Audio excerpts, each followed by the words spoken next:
And as far as what an attorney can do for a client, that really does vary a little bit from state to state. Yeah. For instance, there are states who have passed their own asset protection statutes for the asset protection trust. Quite a few now. Right, Yeah. and they will have provisions in it that the attorney cannot be held responsible, right? There is no, for doing fraudulent transfers.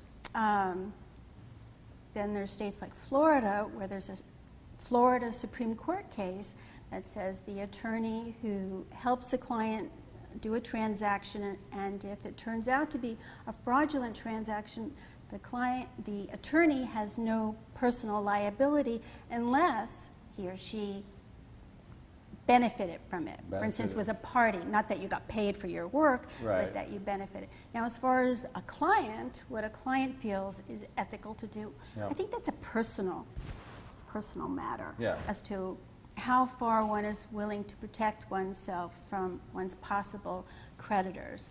I've had people say to me, well, I'm a very religious person. I believe if I incur a debt, I must pay it. Nothing stops you from paying your just debts. Yes, you're free to do it. Just debts in your opinion, you know, based on your morals and ethics, not based on some courts. And many of those people have come back and they've been sued by people what they feel is not right. And this would put them in a position to say, I'm not doing that.